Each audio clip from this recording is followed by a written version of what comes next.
You believe you're steering the course of your life, choosing the women you date, the relationships you pursue, and the promises you make. But the truth is far less flattering. Beneath the surface, decisions are being made for you by a part of yourself that is older than reason, older than masculinity, older even than the concept of romance. Carl Jung called this force the shadow, the collection of repressed desires, wounds, and impulses you'd rather not admit exist. Left unacknowledged, it governs quietly from the dark, shaping your choices in ways you cannot see. And when it comes to women, this is the very reason they can hold such power over you. Most men are trained from birth to hand over their authority to the feminine. This doesn't happen because women are inherently malicious, but because the male shadow craves what women appear to offer. The boy who longed for warmth from his mother, the son who never fully won his father's approval, the man who aches for validation in a world that insists he is not enough. He carries these ghosts into every interaction with women. Each time he bends for her approval, each time he overlooks disrespect for the sake of keeping peace. He believes he's being noble. In reality, he's being ruled not by her, but by his own shadow. The wound she knows how to touch. The feminine does not need visible chains to control a man. All she needs is to mirror back the fears and insecurities he refuses to face. That is why a single glance at another man can ignite your jealousy. That is why silence can reduce you to feelings of worthlessness. That is why you can be disciplined, intelligent, and strong in every other area of your life, yet crumble the moment a woman withdraws her affection. Men label this collapse as love. Jung, however, called it possession. We like to imagine we're immune to manipulation, pointing at weaker men as if they're the ones who fall. But until you face your shadow, you are no different. The shadow never appears wearing horns or an evil mask. Instead, it wears the face of your dream girl, the woman who seems to understand you, the one you think you cannot live without. By the time you realize you've been ensnared, your life has already been rewired around her. Your friends, your routines, your money, even your sense of future. Jung's timeless warning echoes here. Until you make the unconscious conscious, it will direct your life, and you will call it fate. This is why so many men chase women who hurt them, cling when they should let go, and betray their own principles when tested. These are not random missteps. They are the shadow orchestrating the play. To break free, you must stop fighting women and begin confronting the predator within. When you drag him into the light, you will see clearly what has always been true.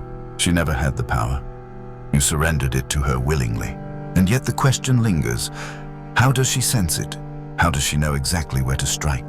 The answer lies in the biology of survival and the psychology of instinct.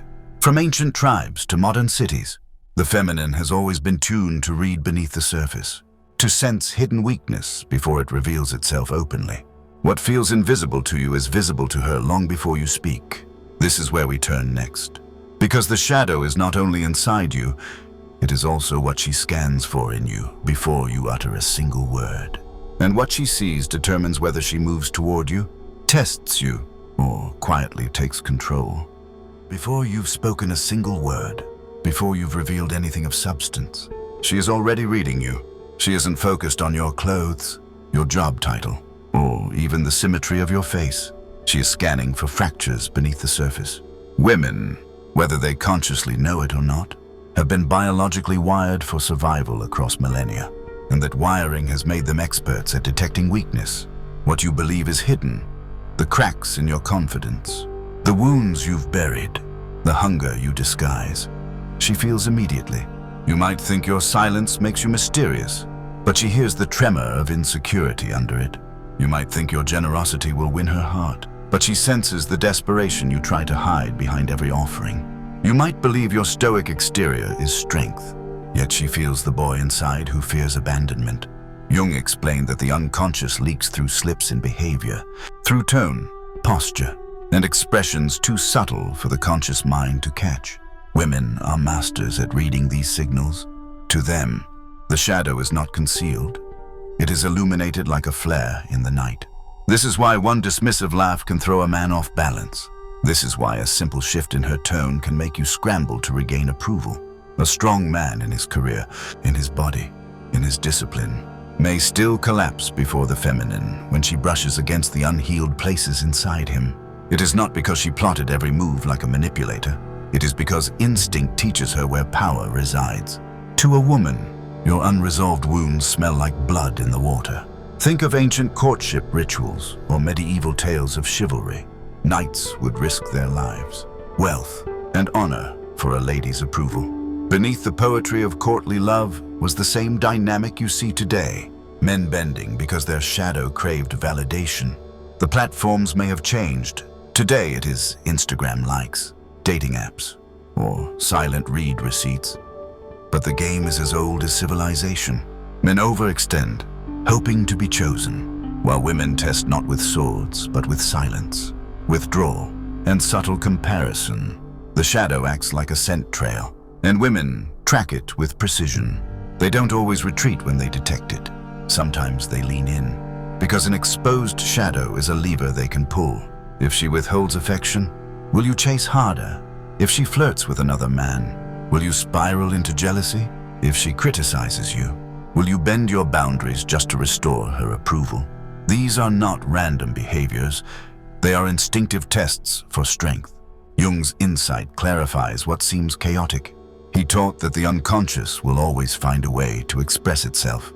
If you bury your wounds, they will resurface in your relationships, in the women you desire most, in the dynamics that undo you. A man who has not faced his shadow is predictable, and predictability means control. When she can anticipate your reactions, she owns the rhythm of the relationship. Consider the man who builds his entire self-image around being the provider. He believes generosity will buy loyalty, but she feels the desperation behind his giving. Or the man who prides himself on being stoic, never vulnerable. She senses not strength, but fear. Fear that if she sees him fully, she might leave. These patterns reveal themselves quickly, and once they do, she decides, is this a man she must respect, or a man she can bend? This is why self-awareness, not status or muscles, is the ultimate form of defense. A man who has faced his shadow is unmoved by the usual tests. Disapproval no longer terrifies him. Silence no longer chains him. Beauty no longer blinds him. He cannot be played, because he already knows the moves. But to reach this place, he must descend into the vault of his own shadow. And what he finds there is not abstract. It is painfully concrete. If you want to understand why women hold such sway over you, you have to stop looking outward and start opening the vault within. The shadow is not some vague cloud hanging over your life. It is a storehouse filled with parts of yourself you would rather not admit exist. Jung described it as the rejected fragments of the psyche, the emotions and memories that the conscious mind cannot accept. Every man carries this vault, and inside are the patterns that shape his choices with women. The first is the hunger to be chosen. From the earliest days of childhood, when a boy longs for a parent's approval, a seed is planted. That seed matures into a desperate desire for a woman to see him as the only man who matters. It is why men tolerate disrespect, overinvest in failing relationships, and collapse when affection is withheld. To feel invisible in her eyes feels like being erased from existence. Homer's Odyssey offers a mythic mirror of this truth. Odysseus, though cunning and heroic, nearly loses everything to the call of the sirens, not because he lacked strength, but because he had not mastered the hunger that lived inside him. The second is the terror of rejection. Every no from a woman doesn't just sting. It echoes every rejection you've ever endured. That time you were overlooked, laughed at, or cast aside. Women may not understand why you overreact to small slights, but your nervous system remembers. The rejection of one woman becomes the rejection of a lifetime. In our modern age, dating apps amplify this wound, serving men an endless stream of subtle dismissals, magnifying insecurity into obsession. The third is the mother wound.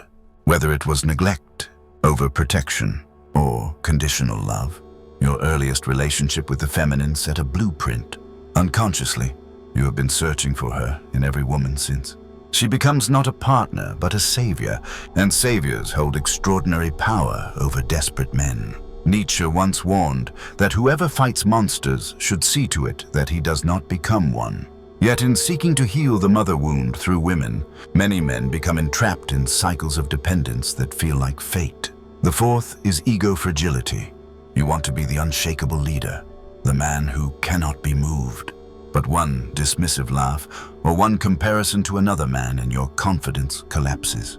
She feels this instability instantly, as if it were blood in the water. And once she detects it, every interaction becomes a test.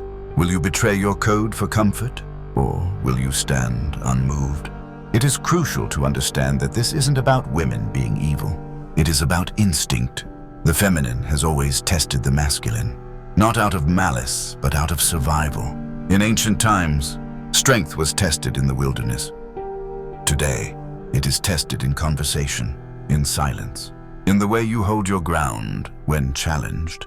A woman doesn't have to consciously plan how to exploit your shadow. She simply follows what feels natural.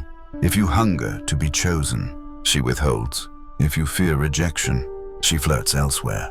If you carry the mother wound, she becomes your comfort and you become bound. If your ego is fragile, she pushes until you break. Jung never advised destroying the shadow. He advised integrating it. Because when you own the parts of yourself you are most ashamed of, no one can weaponize them against you. To integrate means to face the wounds without flinching, to drag every memory of humiliation, heartbreak, and abandonment into the light. Integration is not comfortable. It is war, and it begins not with her, but with yourself. Most men never fight this battle.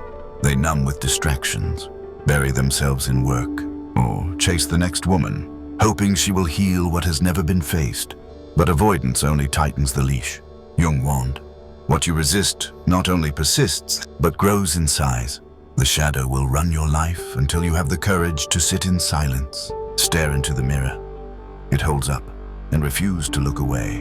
When a man finally confronts the vault inside him, something extraordinary happens. He stops being reactive, no longer scrambling at every test, no longer surrendering himself at the first hint of disapproval. Instead of being a puppet tugged by invisible strings, he becomes what Jung might have called the integrated man, but what we will name here the Shadow King. He is not a tyrant, not a playboy chasing validation, not a guru masking fragility with borrowed wisdom. He is a man who has dragged his demons into the light and learned to live with them without fear. The Shadow King wears his darkness like armor, where weak men flee from their impulses, pretending to be endlessly good. He has faced his anger, his lust, his hunger for dominance, and his need for control. By doing so, he prevents them from being used against him. When a woman tries to shame him, he doesn't fold. He laughs, because shame has no hold on what is already acknowledged. When she tries to seduce him into losing himself, he remains grounded, because desire no longer blinds him. When she tests his boundaries, he sees the game before it begins. A man like this is rare, because most men never dare to sit long enough with their shadow to strip it of its fangs. This is why the Shadow King is compared to a fortress. Most men are like tents, easily blown over by the first storm of feminine withdrawal or disapproval. But the Shadow King builds his walls out of self-knowledge, and his gates open only for those who bring peace rather than chaos. He does not explain himself for acceptance. He does not barter his principles for temporary comfort. He does not measure his worth by beauty, sex, or flattery. His worth is rooted in something immovable, his own sovereignty. Silence becomes his throne. Power is not always measured by noise or by dominance of conversation. It is often found in restraint. The Stoic Marcus Aurelius reminded himself, the best answer to anger is silence. Samurai training emphasized composure in the face of insult. Even Nelson Mandela, during his decades of imprisonment, held to a silence that became heavier than any words his captors could throw at him. The man who sits comfortably in silence terrifies both women and weak men, because silence reveals who truly commands the frame. In relationships, silence is nuclear. It flips the script, forcing her to reveal first, to move first, to wonder rather than control.